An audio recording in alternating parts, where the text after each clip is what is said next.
guys? Here with you with FC Wonderkid, episode 49. Here with my guy, Breton. How are you? One away from 50. I'm good. I'm nervous. I've got a game today. You do not. You've got a couple of days. But without further ado, there is so much to talk about, and I think you have an announcement or something. I do have an announcement, a quick announcement, and it is, if you want to win one of our hoodies, FC Wonderkid hoodies, all you got to do is comment down below your boldest subscription and subscribe to our YouTube channel, okay, to enter and get a chance of getting our bold hoodie, white hoodie with Wonderkid at the back. Because, yeah, episode 50, big time. Gotta do something fun. And while we're rounding that out, we also have to do like a big thank you, I guess. Maybe we'll save it for episode 50. But a big thank you for Lukian, who behind the scenes has been pretty awesome for us, right? Being our engineer and everything. But we'll say more about him at episode 50. But anyway, man, there's so much to talk about, and I know you're in a pretty happy mood, so maybe you want to Well, I'm extremely happy because everything that has been said on here of we going to the World Cup seems to be happening, man. And Portugal got it done with a 3-1 win.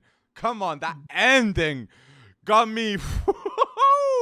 But we got it done, and I'm happy about it. Like Ronaldo, okay, that's the down. I think that's the downer of that game, in my opinion, because Ronaldo seemed really confident at the start, like super involved, and then in the second half, fatigue kicked in, and I honestly felt like Fernandes should have subbed off Ronaldo in that second half, in my opinion. I felt for it. But Otavio.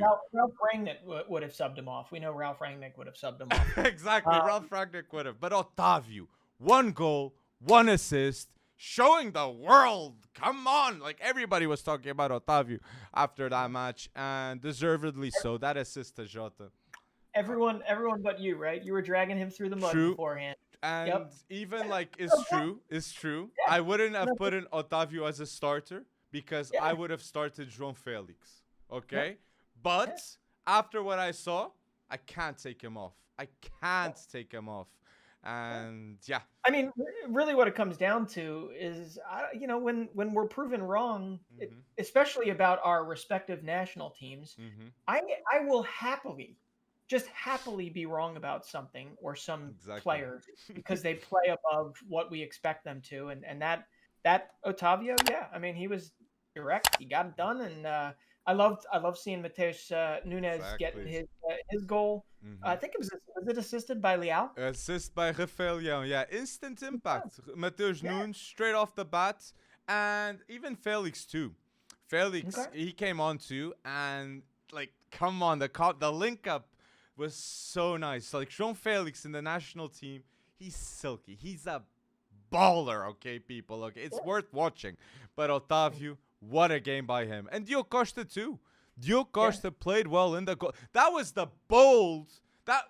Fernandes did go bold by putting Diogo Costa, okay? Nobody was expecting that. And it worked out because he's good with his feet, Diogo Costa. He's a really good playing the ball from the back. Diogo Costa is better than Patricio. And there is huge debate now here in Portugal that Patricio's on the bench and Costa's playing. Who should play now in Portugal? Like, people have their own opinions, but I like Diogo Costa. I won't go against the Wonderkid over here. Sure, I mean, he's only 22, right? And that's impressive. But for me, and maybe, because I don't have a history with the Portuguese national team, I was surprised that he went with, why not Sa? Why not Jose Sa over Diogo Costa? I mean, what? It's the ball playing. Sa's really good with his reflexes. He's a tall keeper. Like, he's playing extremely well in the Prem. I have all praise for Jose Sa, but the truth is, Costa is, again, really good passing the ball from the back. And there was even a moment that Diogo Jota got an extremely good pass from Diogo Costa. An open goal Jota missed. So from a pass of Diogo Costa, Diogo Jota could have scored. There was a moment there. So, but I have to say this player too, because he for me is the key player for Portugal, and that player is Bernardo Silva. Okay, put him at the winger, put him at the midfield. We played with 4 players like that because we had Bernardo Silva too. Bernardo Silva does all the dirty work, and you can clearly see he's a City player, and that's so funny, man. Honestly, so yeah, I think this team was constructed because we do have a Bernardo Silva, and yeah, it's all gonna go well. It's all gonna go well.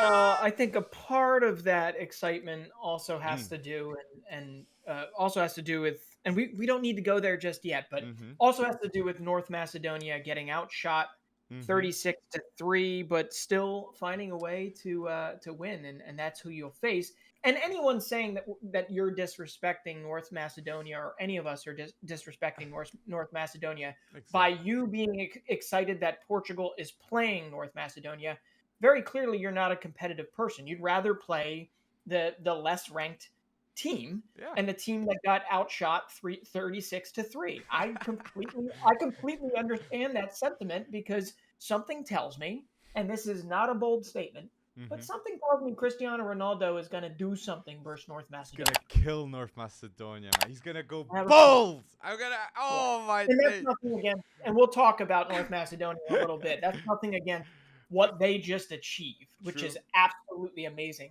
But I do have to say, kind of a parting word for Turkey, that this new expanded, World Cup probably can't come soon enough for the Turkish national team.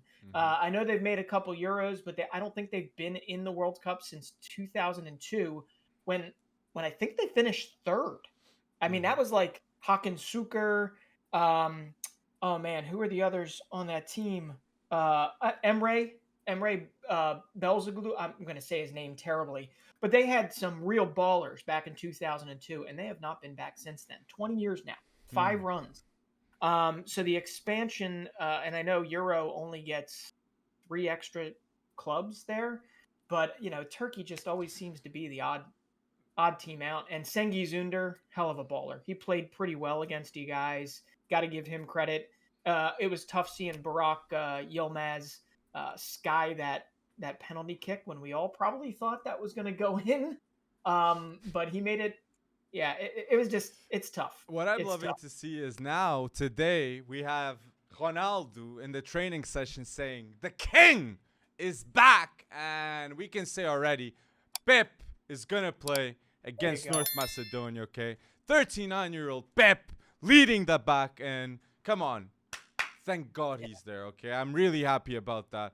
Because, yes, he is a baller still at 39. I don't care. He is good.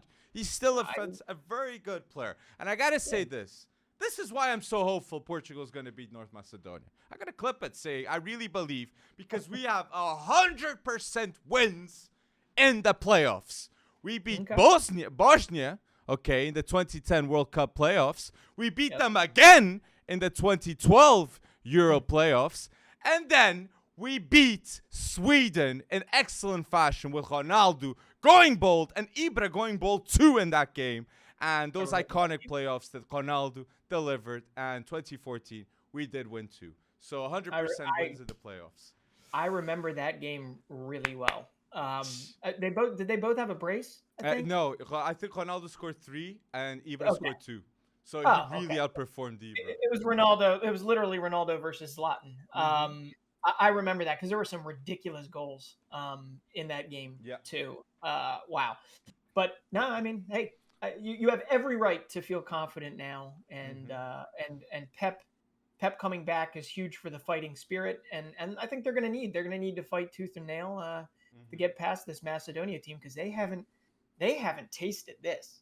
I mean, this is unreal for them. I mean, you going to put a predictive score on it? Can you throw a prediction out there? My prediction is I think Ronaldo is going to have at least a brace in this game against North Macedonia, because everybody's judging him for the wrong reasons. And when that happens, we all know, es como ketchup. It all goes all of a sudden, like he said.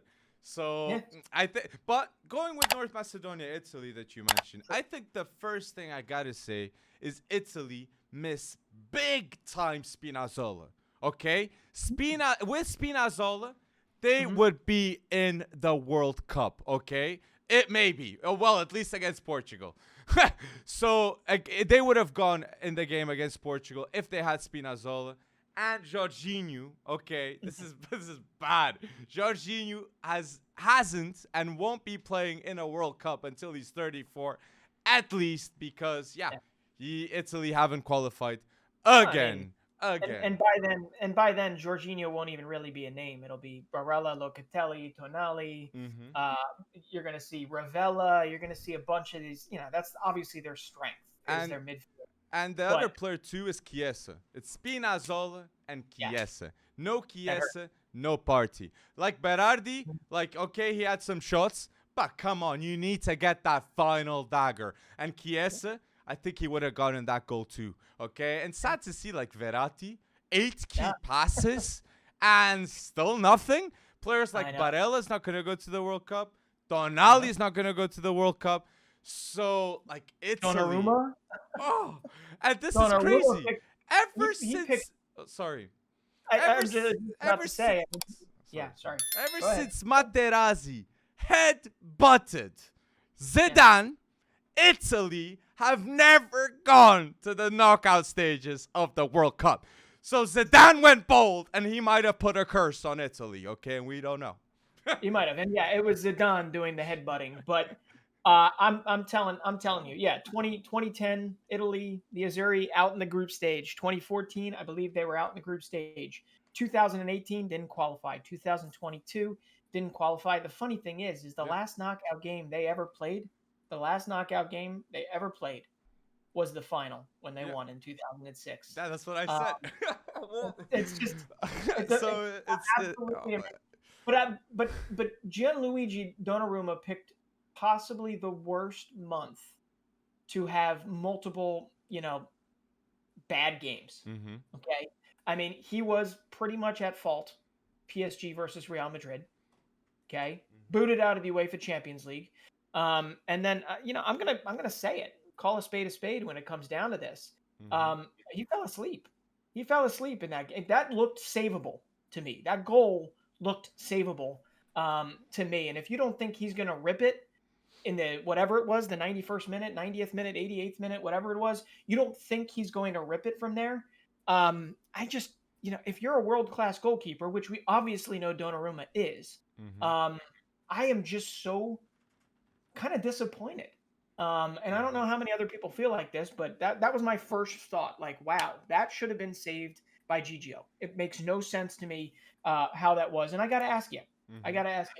I almost feel like this move to PSG has kind of made him. What's the right word? I should have thought about the right word before this because it can't sound disrespectful, but it's almost made him comfortable. That's all right. Is that the right word? He seems comfortable at PSG, and not in a good way. It's just kind of And I just feel like he's been prone to these kind of turn off moments.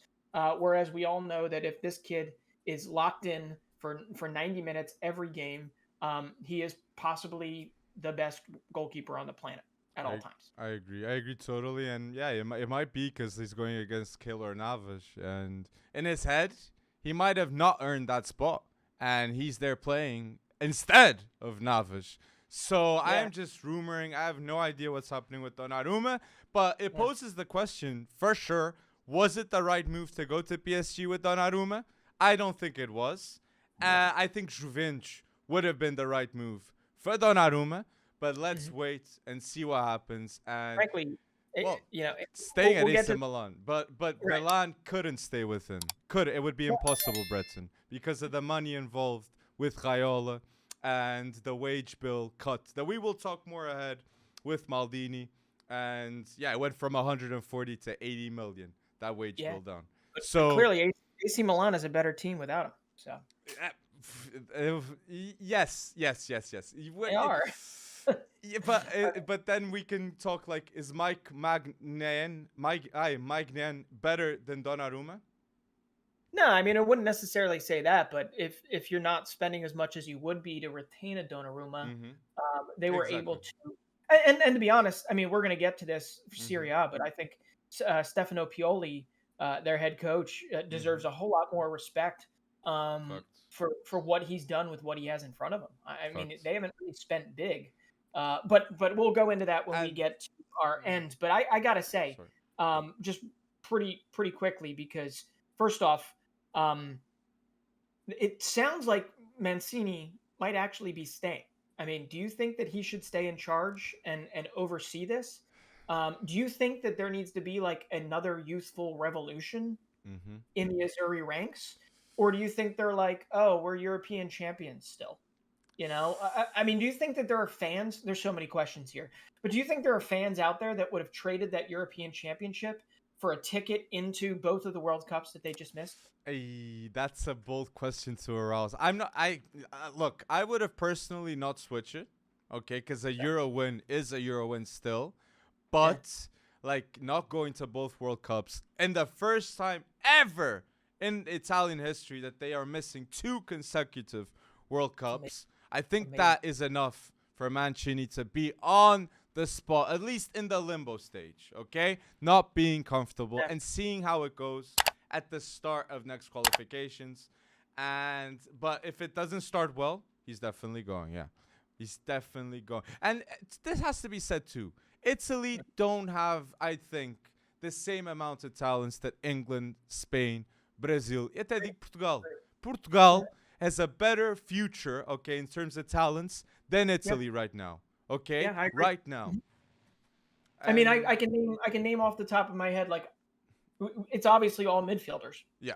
for the most part. I mean, I like Mancini, I like Gianluca Mancini, I like Mhm. Bastoni in the back. Scalvini's younger, Mhm. Lovato younger, but they're midfield. I Yeah. mean, my God.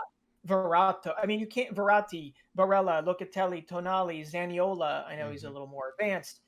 Behind them, you've got Ricci, Vignato.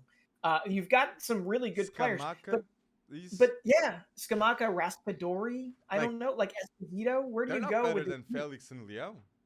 So it's No, I don't think so. I agree. I think their strength is midfield, but they have a dearth. I don't even know if that's the right word, but they don't have depth. mhm. Um, and somebody like Moise Keane has been stunted. Nothing's happened with him. Like so, their youth looking forward. Mhm. I mean, I don't see you need Chiesa healthy. You Yes. need a bunch of these players, and then you need to build around them somehow or develop around them somehow. And I don't know, find a way to play 7 midfielders. Like do you remember like Pietro Pellegrini at the time too, like Oh going yeah, to Monaco? agree. People were saying Yep. he's like the next Italian big thing too, and like even him not working out. That's another player adding to the ticket. So people, tell us down below, what does Italy need to do? Okay, like a rebuild needs to happen, and yeah, what would you do? New coach? Tell us down Yeah. below. But let's go to another positive, and I'm just gonna say this. Oh, sorry, Yeah. sorry.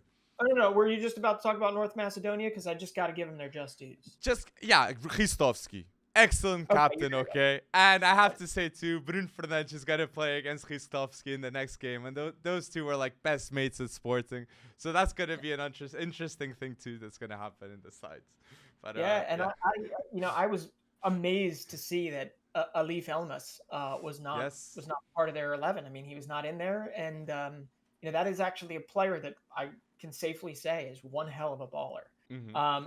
and the North Macedonian future. But I did see this, and I'm pulling it from Twitter. I want to make sure I get the handle right. I'm pulling it from Macedonian football. Okay, Okay, so you can follow them if you really want to know more about Macedonian football. But out of the 15 North Macedonian players that played, okay, you have players from Croatia, Saudi Arabia, Hungary, Slovakia, Romania, Moldova, Cyprus. what? I don't hear any top 5 leagues in there. There are 2 players on that team that play in La Liga, and that's it. The other 13 are from leagues that you and I don't watch very often or Mm-hmm. at all. Just the fact of the matter is sometimes in qualification, I believe it's talent that gets you very far, but in the end, when it comes down to these kind of 1v1 type situations, right? These elimination games, it just comes down to who's the better team. True. And Macedonia on the day, they withstood the pressure. They had like 54 clearances, like just some ridiculous number. And they withstood the onslaught, and they took their chance late in the game, and Donnarumma was sleeping. Here in Portugal, we say, "Quem não marca sofre." Who doesn't score suffers, like literally. And that's what happened to North Macedonia against Italy. They didn't score, they suffered. So that's how we say it in Portuguese, and that's the way of saying that they should have scored instead of getting that goal. So there you go. So going with the other qualifiers, I have to go. I'm just gonna start by saying this: Wales, Gulf, Madrid.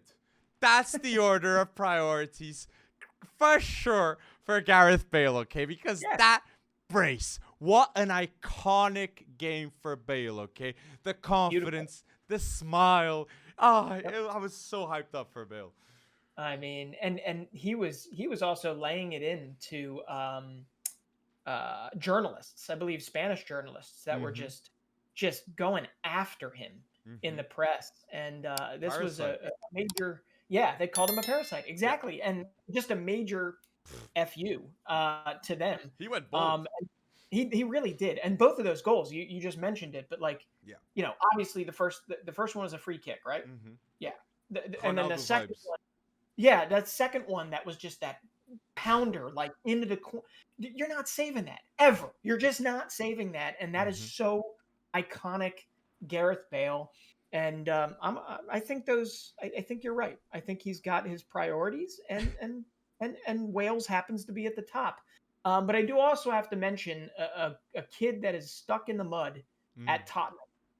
At Tottenham, I think he's got 70 minutes of playing time in the Premier League. But Joe Rodon, and he just had an immense game. He had 17 clearances. He won every aerial duel. I think it was like 7 aerial duels. He blocked like 4 or 5 shots. He was everywhere, and making sure that Austria couldn't get anything on frame. And I got to give him credit where credit's due. But Gareth Bale, I mean, come on, that just amazing. And frankly, I can't wait to see it if it happens. I can't wait to see it in the World Cup. That's like what you want. Bale's that guy. Bale has that confidence for Wales. I think that's a good prediction there. But I have a player that ever since Liverpool I've been watching him. It's Joe Allen. Like, I think Joe Allen, he stays in that Welsh midfield. Now he's 32, playing at Stoke. And this might be the last competition that Joe Allen's going to play with Wales. So nurture him and watch him play for Wales, because he's an underrated baller in international competitions, Joe Allen.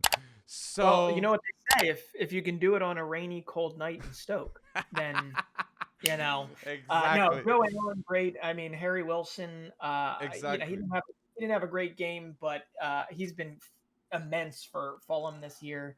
But Wales just seems to get it done when their backs against the wall. They seem to get it done. That's what I was gonna say. Like, Wales, even without Bale, if you put Scotland and Wales, like, Wales has Nico Williams, Harry Wilson, Aaron Ramsey, Joe Allen, Joe Rodon, like you mentioned. There's so many players that Daniel James, like, that's a quality all-around team. It's really, really good. So I think Wales is underrated national team right now, personally. Yeah.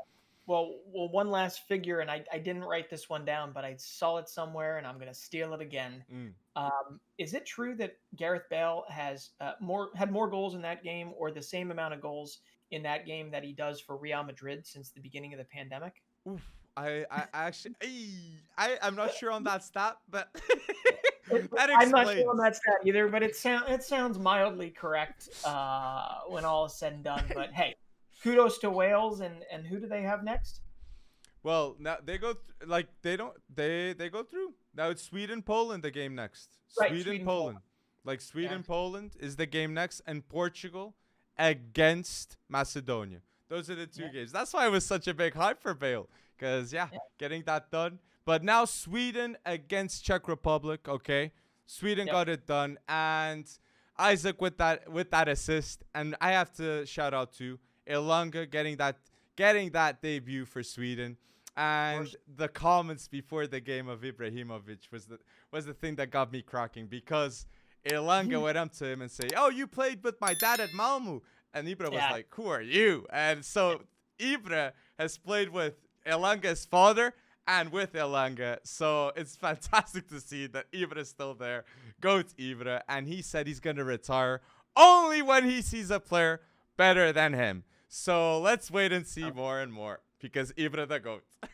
I mean, at what point does he, and not to be disrespectful to Ibrahimovic, but at what point does he move into that threshold of like deluded?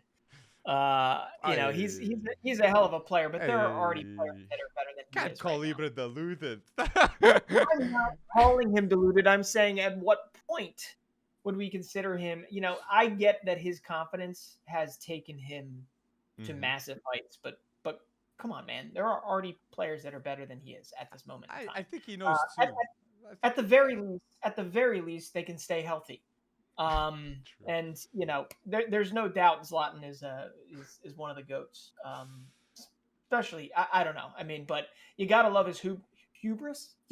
Yeah, you gotta love his confidence in himself, and hell, when it's gone, we're all gonna miss the hell out of it. So it's true. I think he had to get this confidence because he was like a player that moved to so many clubs in the top leagues. Like he went to Juventus, he was at AC Milan, at Barca. Like it seems like he went everywhere. So he would be judged by everyone. So he needs to be so sure about himself, and he brands himself with that sureness. So the confidence, like say Ibra, like Ibra's Ibra. So yeah, that's how he does.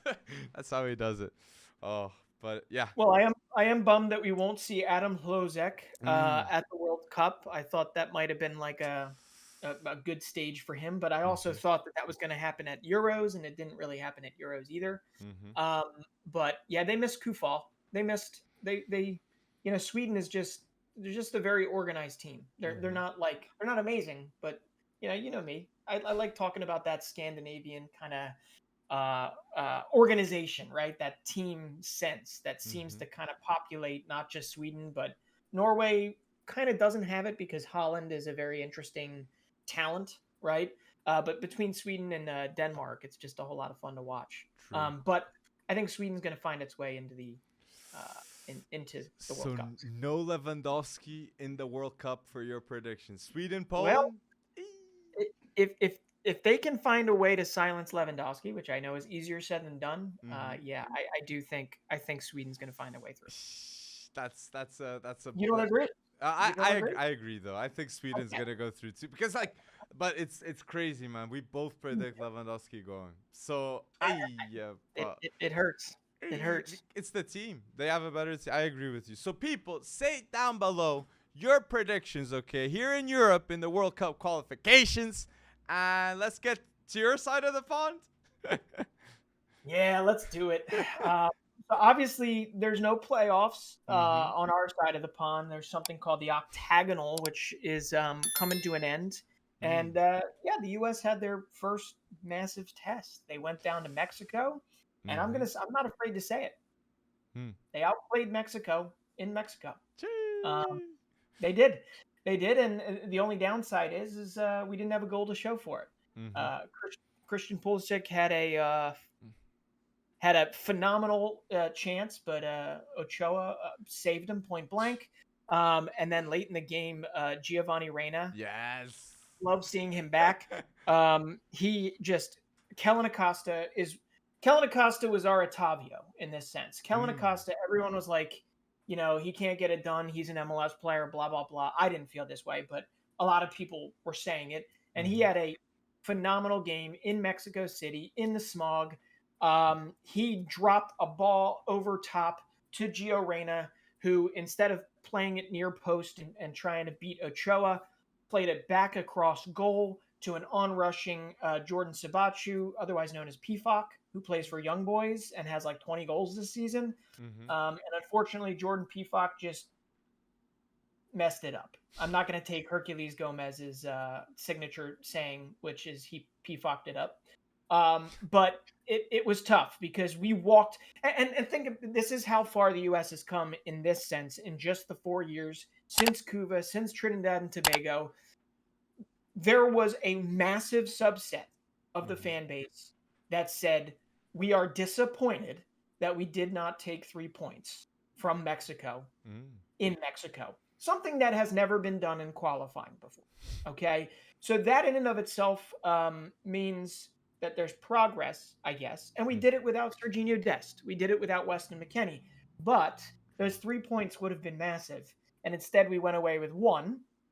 And now we have a massive match. This is being filmed on Sunday in a couple hours, where a tired USA team that played at altitude, okay, more than 6,000, 7,000 feet up, they're going to have to turn around and play in Orlando, Florida, Panama, who is fighting for their World Cup lives as well. So we're going to know in the next couple hours whether or not I'm happy, Breton, or sad, because if we don't get our 3 points today at home, we will likely have to go down to Costa Rica, another place we've never won before in qualifying, and we're going to have to get a point at the very least. So, we're still on edge, but based on how they played and the feeling around it and how we technically, played better than Mexico, I got to say, most people are confident, and I'm confident too. I'm pretty confident, but I can't say we're going to qualify because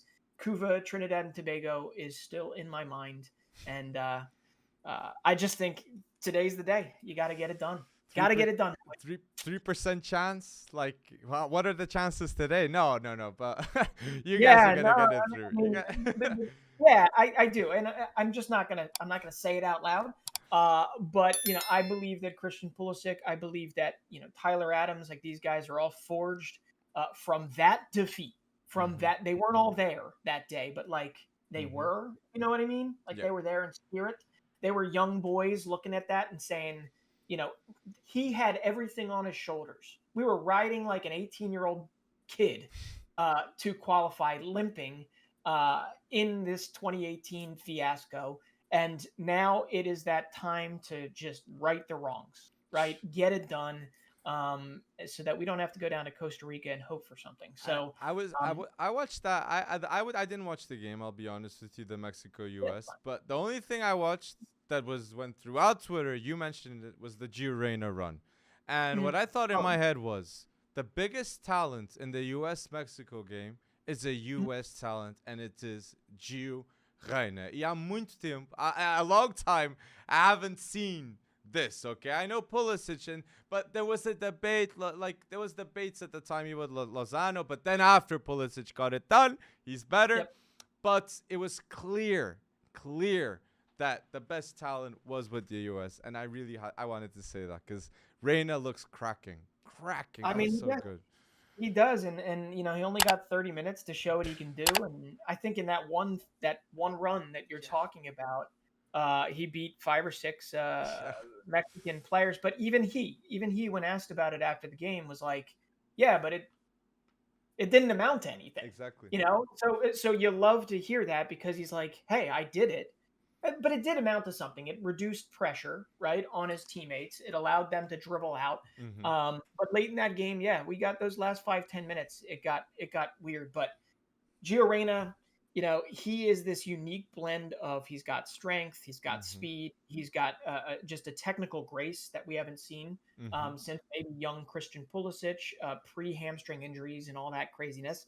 But he's just got that je ne sais quoi that we're looking for, that you can say, like, this kid, he's world-class potential to be world-class, like, all the time.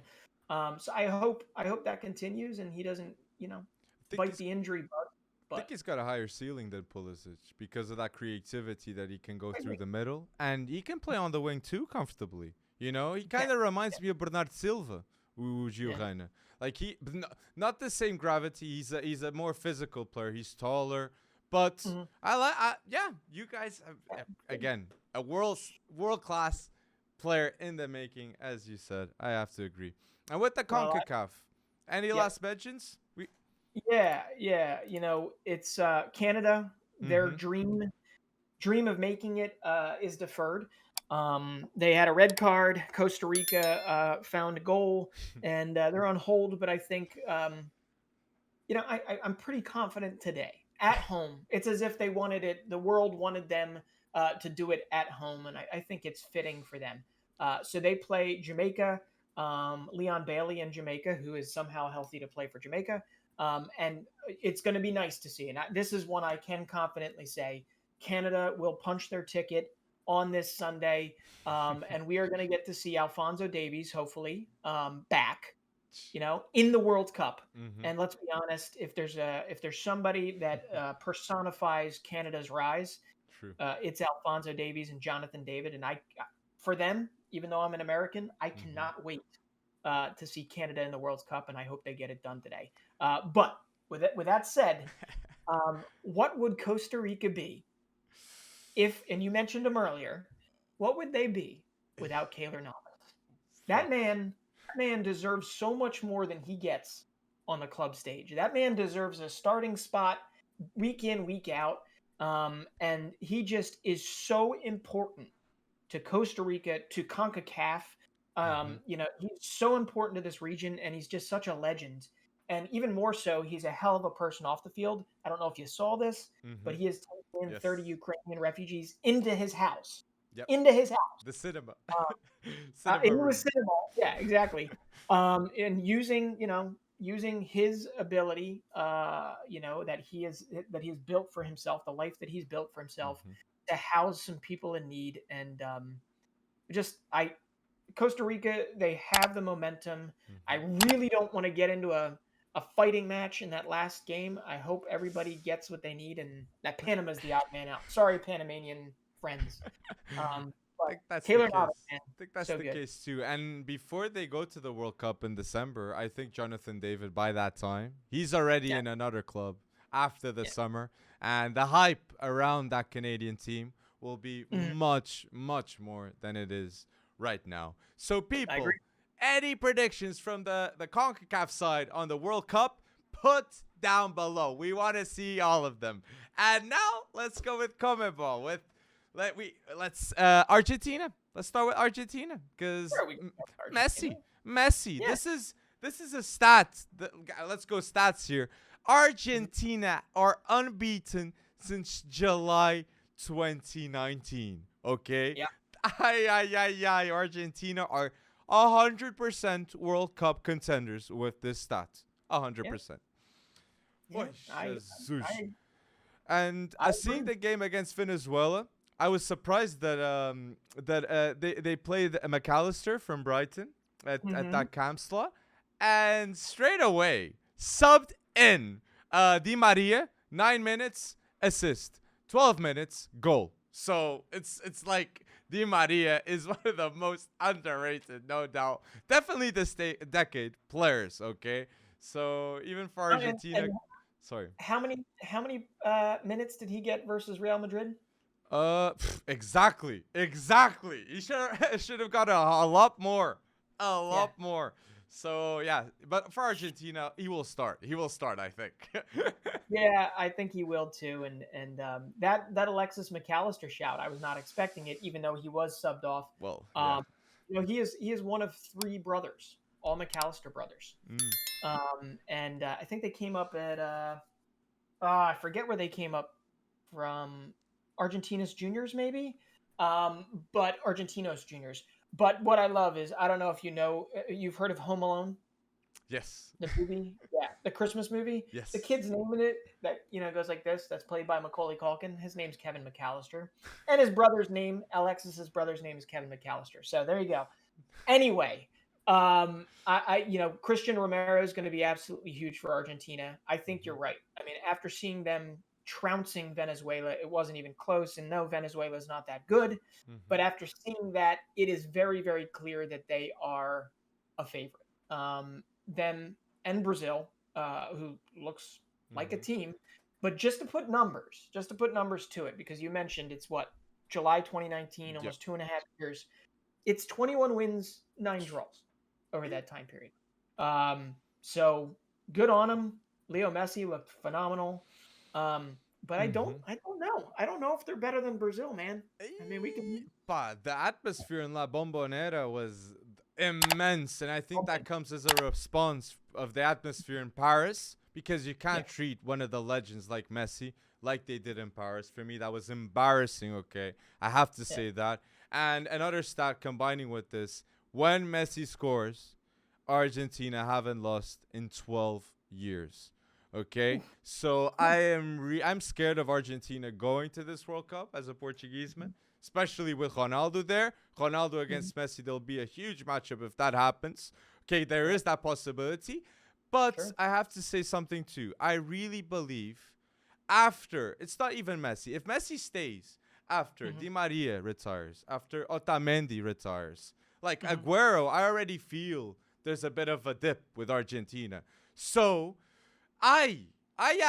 it's not easy, okay? It's not easy. And Argentina, after Messi goes, they might have a slump, a big slump. So you'd expect it, I guess. I mean, it's similar. Like Mexico's going to have the same thing. There's a bunch of teams that are like that. Italy went through that in some respect, and yet they couldn't get rid of guys like Chiellini and Bonucci, who just continue to outperform. But yeah, there's a bunch of national teams that are going to have to see who's the next man up, right? Who are the young bucks? But hey, we might as well jump from there to Uruguay and Ecuador both qualified. Okay, Ecuador did almost everything they could in terms of form over the last several match weeks in qualifying to kind of muck things up. But Ecuador's got a nice young spine, you know. Moises Caicedo. Who's the other one that we like a lot? Oh, I can't remember his name. Anyway, Ecuador's been pretty damn good. They qualify. And Uruguay, they were looking kind of out of things for a while, but we have to give a big shout to, what do you think? Darwin, but what about the one of the best probably U23 center backs on the planet? Ronald Araújo.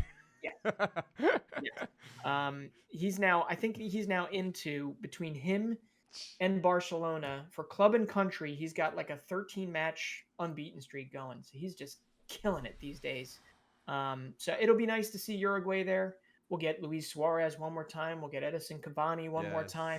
We'll get some younger guys like Facundo Torres and Ronaldo Araujo. Ugarte. So I am, even Pellistri, who he's not obviously playing for United. He's barely playing for Alaves, but apparently he's good enough to play for Uruguay.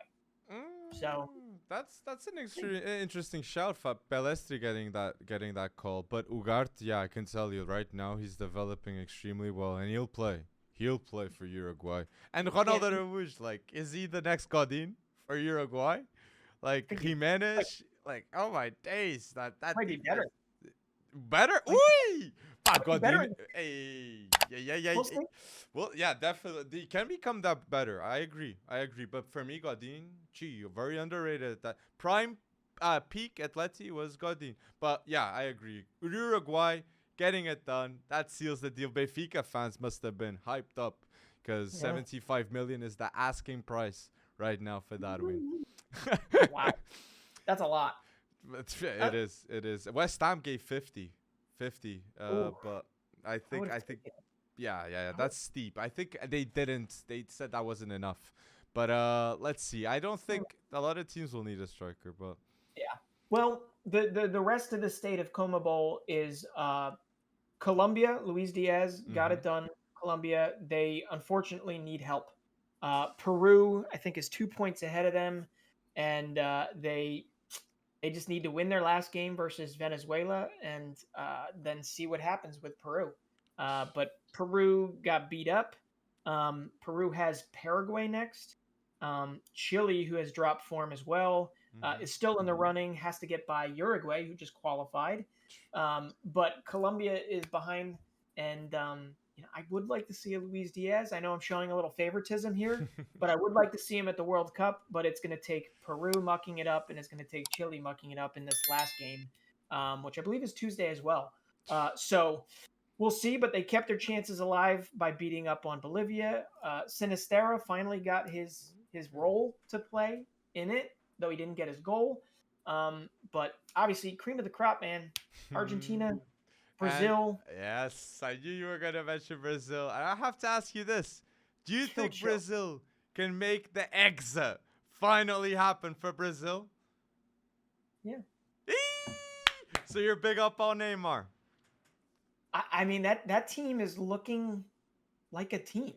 You know, we often talk about Brazil is it's all these guys that have like literally built themselves a brand to get the heck out of where they were, and to make a life for themselves and to become some of the most world-class talents on the planet. But now you've actually got like this identity that seems to be kind of coalescing around them. And Vinicius just got his first goal, club. He was so damn confident that he was going to get that goal versus Chile that he apparently, gave out 120, 125 tickets to family and friends because he wanted them all to come celebrate his first goal with him. You love it. That's amazing. I didn't know that. And Neymar, man, like he was phenomenal once again. And you just have to look at the statistics. Okay, 10 games he's played for them in qualifying, 8 goals, 8 assists, 3.6 key passes a game, 5.5 dribbles won per game. I know stats don't mean everything, but he is leading CONMEBOL in pretty much everything, including, beating up on, Leo Messi in the statistic we're talking about. So he has been the star of the South American qualifying process. Now it's just whether or not he can bring it to Qatar and, get it done there. But like he has been ridiculous for Brazil in qualifying, and I am excited because this Brazilian team around him, it's not like Romario, it's not like Bebeto, it's not like this is like there's a really workers feel to this, right? With Richarlison and with a lot of these guys that are going to run Anthony, going to run their asses off and get things done for them. Coutinho for Brazil. Fred. He's unbelievable. And for me, now you're making me think about this, and I think I got a statement here, and it is Neymar must be thinking, if I get this World Cup done, I'm going to drop the mic. I'm going to drop the mic. Haters can't say anything about me because o Brasil conseguiu o Hexa e o Luva de Pedreiro receba. You'll go crazy. People are going to go bonkers if that happens. And I legit think he's thinking about that. The retirement for the national team, he has said it. That's his last World Cup.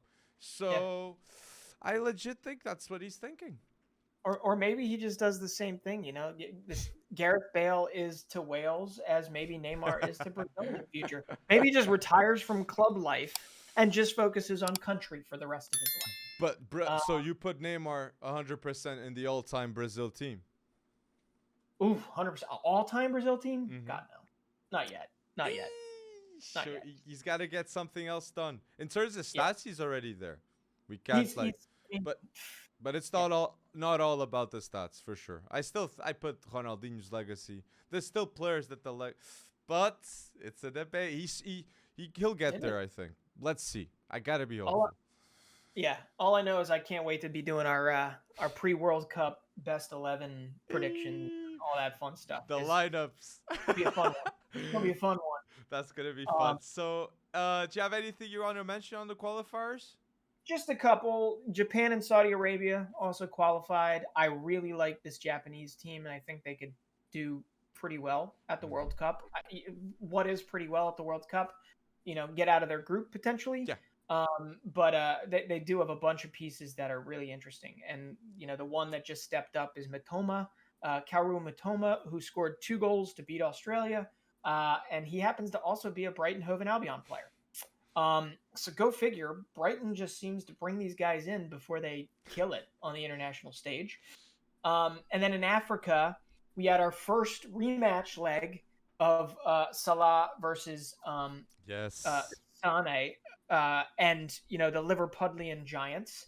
And as of right now, Salah and Egypt have the goal advantage. So we'll see where that goes. But I really wanted to talk very quickly about DR Congo, Democratic Republic of Congo versus Morocco. You would have expected Morocco to kind of overwhelm them.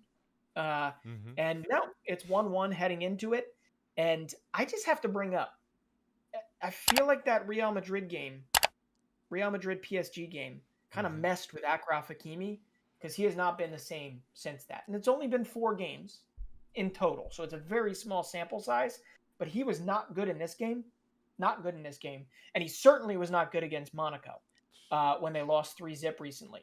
So something tells me Hakimi will snap out of it at some point, but they're going to need him to snap out of it, I don't know, early next week if they want to punch a ticket to Qatar. So just wanted to bring that up because I was a little surprised, but they need him. And on the Japanese side, just ending up, they have no Tomiyasu. Even with that, so that national team, it is a cracking national team. Watch out. And who do you think is the biggest talent on that side? Is Kubu, right? Yeah, I mean, in terms of ceiling, potentially, yeah. But I mean, I love, Reo Hatate, but I really like Tomiyasu. But we need him playing, and we need him healthy for that to be the case. And Arsenal fans, Cedric, you prefer Tomiyasu 200%. Like Tomiyasu, Tomiyasu was one of the reasons why the whole vibe around Arsenal started to turn around. 100%. Right?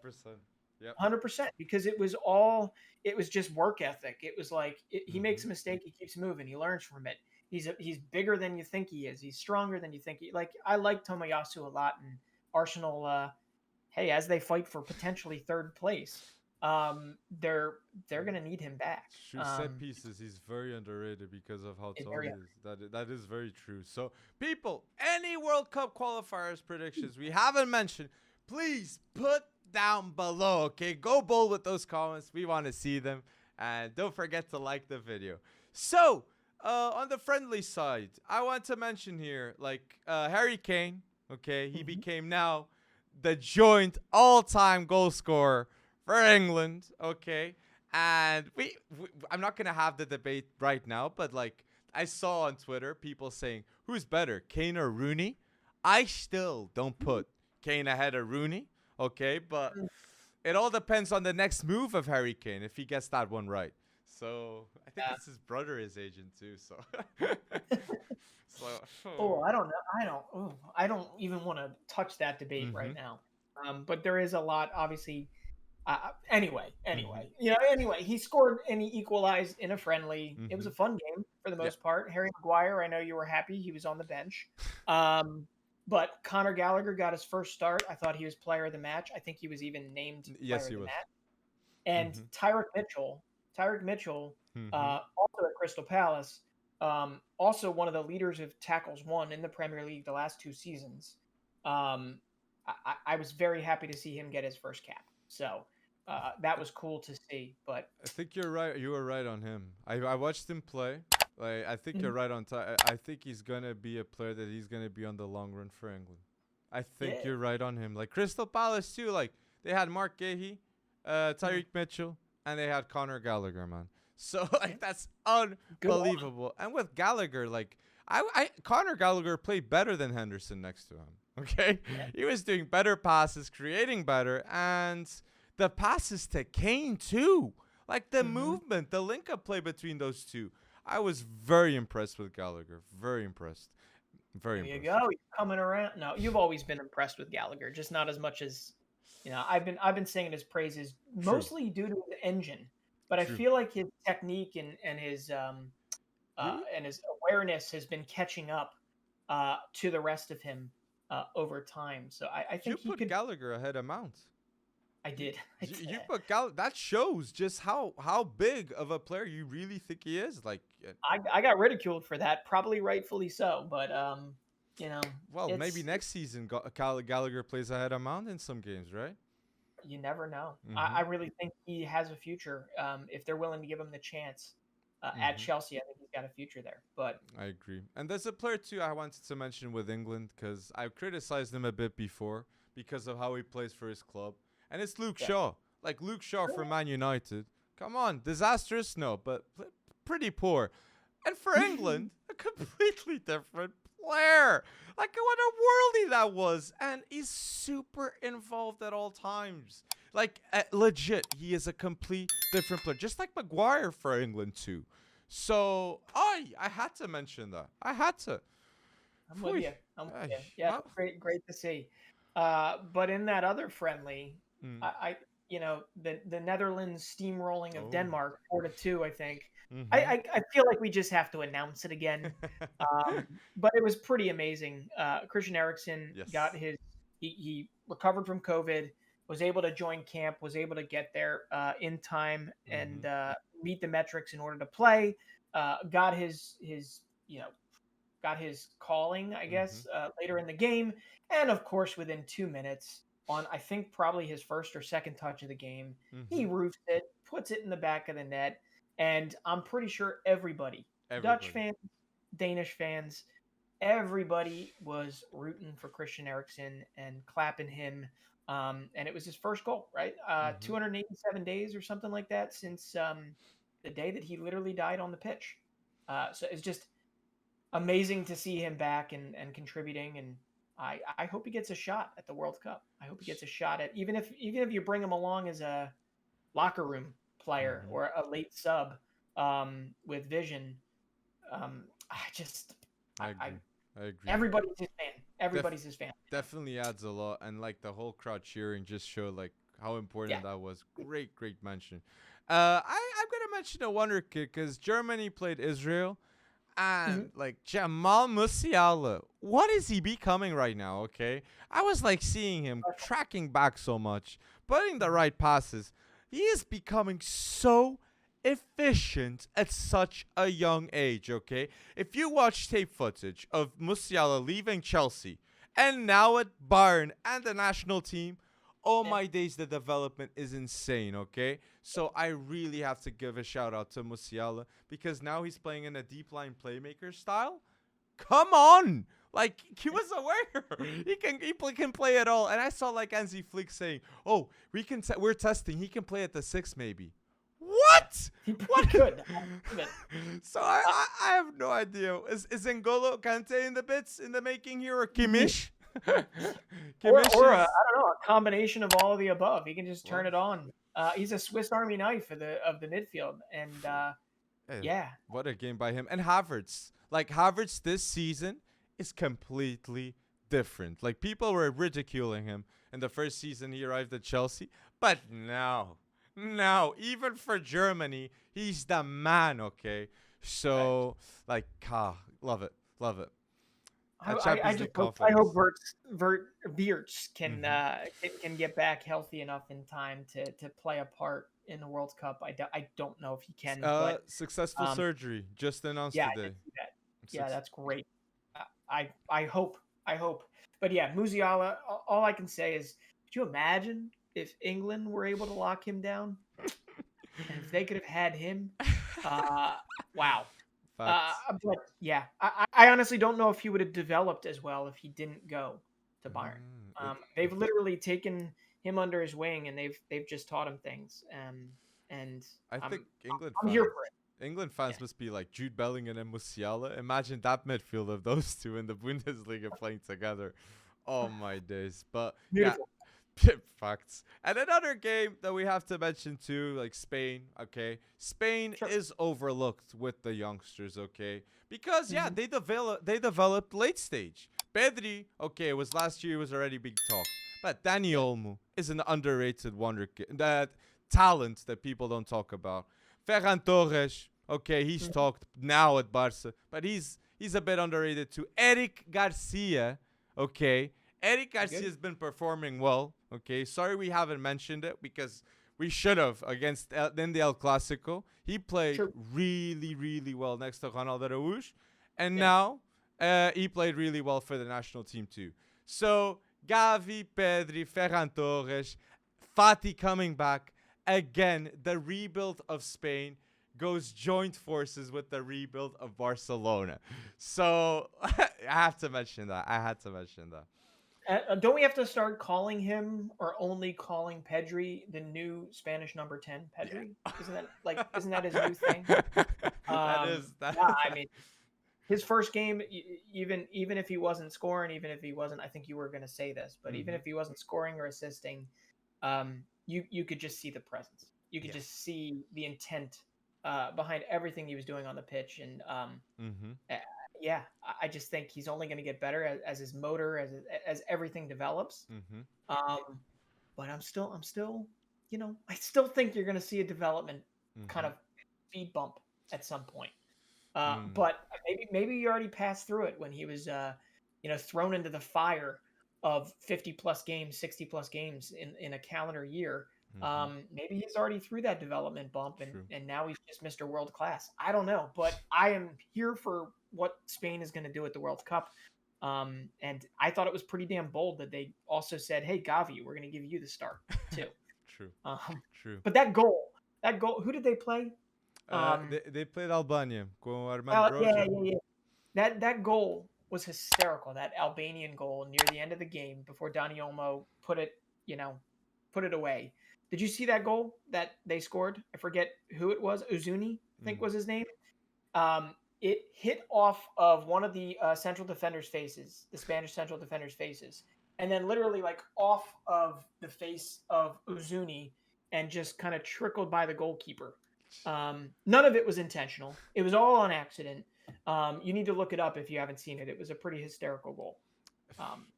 And last mention in the Spanish game is Jeremy Pino. Like Jeremy Pino getting that assist 3 minutes coming off that bench, okay? So that is the lethal firepower. Again, underrated players, youngsters from Spain. So watch out for Spain in the next World Cup, okay? I am really going to be watching closely the development of these players, just like Pino. Spain and Germany. I wouldn't stop there. I'd say Spain and Germany. Watch them both. So people, put down below, okay, everything about national teams that you guys want to talk about. We will answer and have a good chat gladly about it, okay? So let's get into the news. Well, where do you want to start? Because I was going to go back and say, because we didn't talk about France, I was going to go back and say, William Saliba got his first cap. Cool. Yes. Chouameni got his first goal for France. But yet the one that hit the newspapers was Paul Pogba because of a quote that he said. And it was, "I want to win titles. I want to play for something, whether it be this year or even the previous ones. We haven't won anything."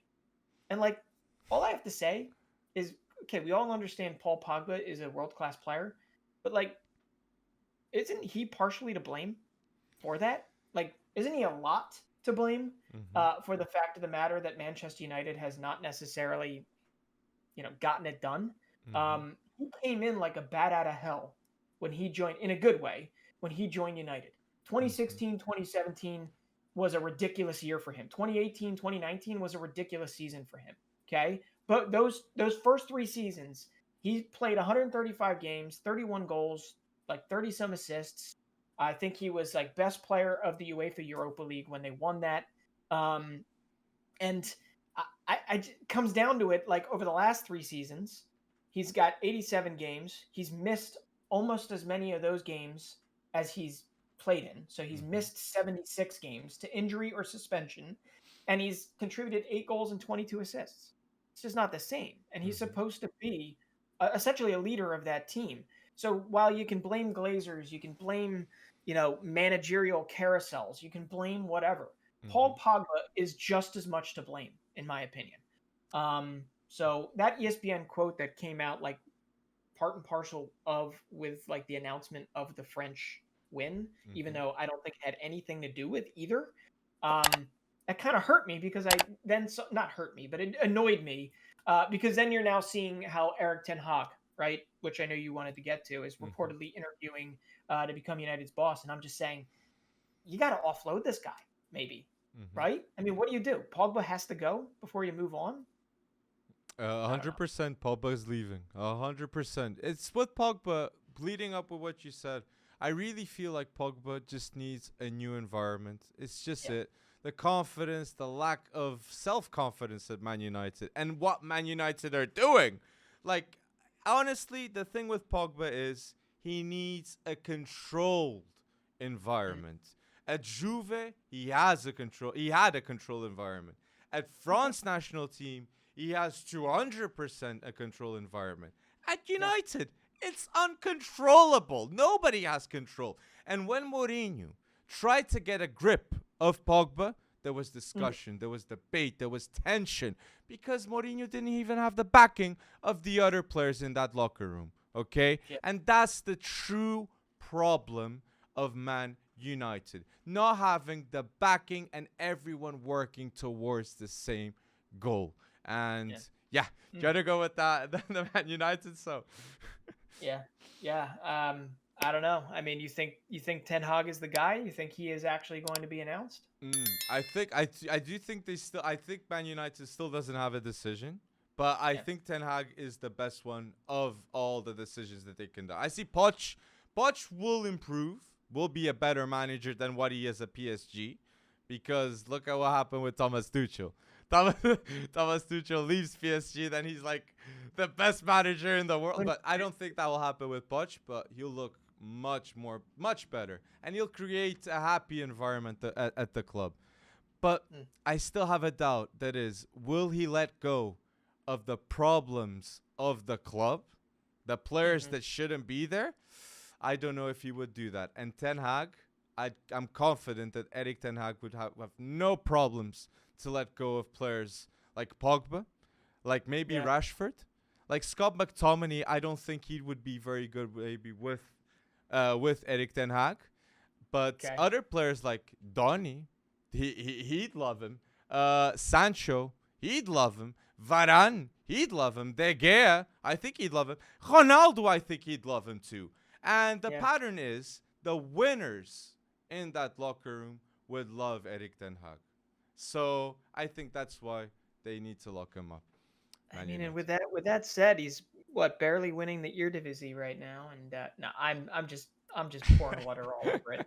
I love Erik Ten Hag when it comes down to it, but yeah, I mean, he's Ajax's level, and Ajax technically, if they are as good as they purport to be and were for some of that group stage in the Champions League, I mean, come on, you should be running away with the Eredivisie, and you're not. You're not. Even though, at one point, I think in like 25 games played, they only let up 2 goals or something. So, I just think, I don't. Do you think Ten Hag is going to be able to take over just that type of a massive club and that type of rabid fan base? I think Ten Hag has 2 successful rebuilds at Ajax. He had 2 completely different players. One had a star with Frankie in midfield. The new one maybe has Gravenberch. I think they dipped because of Gravenberch maybe not being in top form like he was maybe at the start of the season. Right. So I don't know. I believe I think Ajax is going to win the Eredivisie. I still think that's going to happen, especially after getting knocked out from the Champions League. And I do think too, credit where credit's due. If you're Ajax manager, you need to develop players to offload them afterwards. And come on, Erik Ten Hag has a phenomenal transfers ins and outs. And I think he's only going to improve with the players that will leave too this season. So I think he would do. I think it's a good test though. Okay, even if Ten Hag doesn't work out, I think everybody has the question of, is he going to work out? And people won't blame Man United for trying Erik Ten Hag. Okay, I really don't believe that will be the case. Yeah, they just better be ready to support him. Yep. But all right. Well, what else? What else in the general news do you have? Well, Dybala. I'd say Dybala right now. Dybala's on the loose, and he's revealed that he won't be staying at Juventus next season. So I think Tottenham, just like we had said, I think Tottenham are in pole position with Antonio Conte at the back. Okay, behind Harry Kane and Son, we might see Dybala. Okay. I think I could also see him staying in Serie A, but I feel like that move to Antonio Conte side would be really intriguing, and I'd be interested to see how Dybala does in the Premier League. But I just a funny aside, American television, right? We don't normally see English coaches, let alone any world coaches, football coaches on our television, right? And I'm watching March Madness the other day, and there's Antonio Conte in a Powerade commercial. Antonio Conte, okay? He's like, I don't think 95% of the U.S. knows who he is, okay? If you're a footballer, you probably know who Antonio Conte is in America. But the fact is, he's doing a cheeky Powerade commercial was hysterical to me. And I'm like, I love this. I had a smile on my face the whole time because he looks like a villain, and yet he was like jovial in this commercial. But anyway, weird aside. Dybala, though, leaving Juve, it kind of puts a cramp in the style of the rebuild that I feel like they were trying to kind of go after there. But I guess, you gotta move on. They did a right move with Vlahovic to start with that rebuild. So let's wait and see. Rudiger is the one that's in the talks for after, and keeping the league must be a priority too. But let's see with them. And I wanted to mention too something. In my opinion, it's sad with El Clasico. Hazard still hasn't played one single minute since he arrived at Real Madrid. 7 El Clasicos have passed. 7! Yeah. Oh my days. I think it's time to go. And the fact that Mbappe is going to come to Real Madrid, the standards of the full team, they're going to go up. And Hazard, I think he's going to go. He has to go. And I think any move or any desire for him to leave just had a wrench thrown in it, because I believe he just went in for ankle surgery. So it just keeps getting worse for him. Because I know you talked early on, like, wouldn't it be nice maybe on a lower salary for him to kind of come back to Chelsea? Well, Chelsea has had a lot of moves, as we've now seen, a lot of moves scuppered because of these sanctions. We know, Gabriel Slanina, the young American goalkeeper that was supposed to go there. They were also, who was the other one that they were also looking at? Raphinha. They were looking at Raphinha as a good addition, and that is apparently gone. And now we know that there's another club that might be jumping in there. But so I don't know. I mean, Hazard, it's just tough. It's just tough, and you can say the same like Gareth Bale, but he had some amazing experiences before he fell out at Real Madrid. And then you could say, I don't know, to a lesser extent, Luka Jovic. Yes. But some people just don't make it. They don't make it with Los Blancos. They don't. That's true. A lot of pressure. Kaká. There's a lot of pressure. Kaká. Jeez, Kaká, that's like Hazard. But I don't like to say Kaká flop, because I think injuries had a toll too on him. But with Hazard, it has to be said, and people often pointed fingers at Dembele, like saying Dembele doesn't work hard enough. Dembele, he's bad now. I don't think Hazard works too much too, I'll be honest, okay? Seeing that body shape, I think that's a big reason why he can't leave those injuries, okay? So ever since he left Chelsea, it's not been the same. So he's gotten something that we call in the States, you've probably heard it before, it's called the dad bod. He doesn't look like he's stayed in tip-top shape over there. I don't know if it's his fault or it's not his fault, but it looks like the injuries have taken a toll and he just can't get back to his peak self. So you mentioned fast though Raphinha to Barca, and I think that's a deal that's going to happen, because it makes much more sense than the deal that I was seeing before, that it was Rashford to Barcelona, okay? Rashford seems to be linked to every club right now, okay? Arsenal fans are even saying Arsenal maybe getting Rashford too. I saw that news. But keeping with Raphinha, I think Raphinha would be very nice for Barca, but it all depends at the price, okay? And I see that if Leeds get relegated, Barca can pay 25 million to get Raphinha, but if they stay in the Prem, that price tag, that buyout clause is 75 million. That's a lot. So Barca fans are hoping that your guy Jesse Marsh is in the mud. So and I know Raphinha's agent Deco, who you might know. He is also hoping that they stay up. Hey, fun fact. XG, right? Expected goals. Since Jesse Marsh has come in, right? He actually has the highest XG for any Premier League boss. Whoa! Since he's come in. Yeah. little over. I think it's like a little over 2.4 or something. Do you think that's the motivation factor of Jesse Marsh? I think so. I mean, you're playing for your job. You're playing for your life, right? You're playing for to stave off relegation. But yeah, I mean, Jesse Marsh also, it's a new.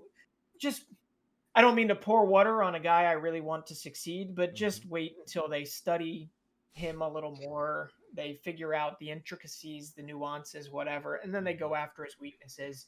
I think that XG will normalize over time. But it was a fun little fact that I was able to glean off. But yeah, Raphinha has been literally possibly one of the only standout players for Leeds United this year, you know? And that would be just a ridiculous move for Barcelona, especially now that we know Ousmane Dembele is probably definitely not staying, and it sounds like he's going to PSG. PSG, true. And it makes sense because Mbappe is leaving to Madrid. So, and he'll be, again, I just hope he just doesn't get too comfortable again. Okay, Dembele. Yeah. But fingers crossed, everything works out as it should, and he becomes a PSG legend, and he gets selected every year to the national team. Because I think that's what a player like Dembele minimally should expect, okay? Because he's got that talent. So, and ending up with the least, I wanted to say Jesse Marsh is doing it without Calvin Phillips. Calvin Phillips. So, I am dying to see when Calvin Phillips comes back what happens. But, PSG. Oy. But I don't think that's the type of player, though, that you want to bring in. You know what I'm saying? With that locker room. No. I don't either. Although I just don't know where Ousmane Dembele fits. But it's all because of that space of mind. If he's with that right mindset, no hate, go to PSG, go back to your career to the top. But if he's not with that right space of mind, I don't think Dembele. Time will tell. So do you want to lead up to the final topic? Yeah. Since this is we're going long here today. It's true. Final topic: some players to watch fast. Some players to watch for next season. Oh, sure. Oh, is that what we're doing? Or would you prefer? Let's do the predictions. Let's do the predictions. We can talk about. Hey, there was a bunch of U17, U18, U19, whatever U21 games. The only one I really wanted to mention was Arda Güler for Turkey's U17s. Just watch him. He's born 3 years after Turkey finished third in the World Cup. He doesn't know, all he knows is heartbreak when it comes to watching the Turkish national team. I think he's going to be one of the key reasons they become a very, very good team in the new 46 team World Cup of the future. And Ozil won't play anymore, I think, for Fenerbahce. So playing time is going to be up with Arda Güler. So exactly. So let's go with the predictions, okay? We have Premier League, Serie and La Liga predictions, okay? So let's start with La Liga, okay? So the Premier's end to get that hype up. So La Liga, who is going to win it for you? I mean, I don't think Real Madrid is bottling it, and that's really all I wanted to say. I mean, everybody was 100%, understandably going at the jugular of Real Madrid and their DNA, and Ancelotti lost the plot and all this stuff. They will be fine. They will win it. Okay. And, it's just how far Barcelona can ride their momentum. But it's a 9-point deficit. I don't know. And I don't know, how does Ousmane Dembele's departure, now that it's not exactly projected, it's more so guaranteed. How does that affect the locker room? Or does it? How do the impending transfers of Mazraoui and Kessié, how does that affect the locker room chemistry? True. I'm sure Xavi will navigate it very, very well with artistic taste. But, Barcelona has a big match that's going to be a bellwether. They've got Sevilla next, this coming weekend. They got Sevilla. So that might give us a few more data points, but I'm going to say it right now. Real Madrid will not bottle this. They will win La Liga. I go with Real Madrid too, but I'll just have an if. If Benzema gets injured, they won't win it. If Benzema gets injured, they won't win it. Okay, Vinicius Junior without Benzema was all over the place, and they still have some tough matches. They play Atletico away, and they too play Sevilla away. So I'm gonna go Real too, and second place I'll say Barca. Okay, and third Atletico. I think Sevilla for me were the biggest butlers. Okay, with those draws nonstop, because Sevilla could have secured that second place. Okay. And yeah, I think Barca's gonna get that second. Yeah, and they also have, I believe, they also have the better goal difference. So if it came down to anything like that, if they were level on points, they might be ahead there. But yeah, so that was like the furthest or the least exciting league race. True. The next one, what do you want to do? Serie A or Premier League? Serie A. Let's go Serie A. So I'll say the team I think is gonna win, and I think they deserve because of how well they're being managed by Paolo Maldini. I'm gonna say AC Milan are gonna win the Serie A, in my opinion. Wow. I know. I just believe that they are just doing the right things at the right time. Everything. Like the talents of AC Milan, like Tonali, Rafael Leão, Theo Hernandez, they're all players that I'll tell you, they were going to stay at AC Milan. And Tomori, these are players that they are not thinking to go. So the structure and the team, the passion that they are building, I believe that getting the Serie A is going to be the tip of the creme de la creme. So I believe in that. With the French, like it. Hey, I was actually saying whoa, mainly because I did not expect you to pick the team that I picked. The cynic in me believes AC Milan cannot keep kind of punching above their weight like they have been. I mean, they've led up 4 goals in like a current 10+ match unbeaten streak, right? Kind of bowing out of Europe. Right? They're out of Europe. Yes. No. Yeah, they are. Yes. Bowing out of Europe might have actually helped them. Early. Early, right. But they've beaten Napoli recently. They've beaten Lazio. They've beaten Inter. They've blanked Juve. 7 of the last 10 matches, so 70% of the matches have been clean sheets, thanks to Fikayo Tomori and company. But they do have like Sassuolo left. They've got Lazio. They've got Atalanta, Fiorentino. They're still fighting in the Coppa Italia, I think, versus Inter. But hey, they didn't get Fikayo Tomori called up, so he's not risked at being injured. They have a lot of things that are going in their direction here, and they also feel like the best team out of the bunch. It's just amazing to me that they haven't won a Serie A title since what, 2010? 2010, 2011? It's been a long time, yeah. It's been a long time. I agree with you. And another thing I wanted to say too, 12 goals away Theo Hernandez is of equaling Paolo Maldini's goal record as the top defender in AC Milan history, okay? I really do believe Theo Hernandez is going to become that player. So, legends in the making. It's the whole vibe. But I do think Juventus are going to go in a deep run and they'll get that second. And Napoli, I would love to say that Napoli are going to get this done, okay? Especially, like, didn't they have, like, isn't the stadium new and all? So it's like, it would be the Maradona Stadium. It would fit that they would win it in that first year in that new stadium. But I'm going with AC Milan. Could be a good way to send off Insigne. But with AC Milan, we're talking about players that they've gotten more out of than I would have expected, like Brahim Diaz, Salamakers, Benacer, Rafael Leão, right? He wasn't a guarantee. He's been a hell of a key contributor for them this year. Let's see if he extends. That's true. But Theo Hernandez, I believe, you're right. He is. The fact is, they played to his strengths. So at sometimes playing pretty uneven football, like weird tactics and stuff. But they really played the Theo's, bombing forward, playing both sides of the ball approach, and I feel like it's done them more good than bad. But clearly right now their key is defense, and if they can keep that up, I mean, it's a 3-point lead, and it's very slim. But I think they can get it done.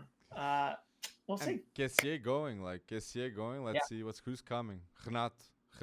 But last thing too is Paolo Maldini, 142 million salary when he first arrived, the whole at AC Milan. He cut it down to 82. Okay, so 81 million. So that was a 43% decrease in that wage bill. Okay, so elite management by Paolo Maldini.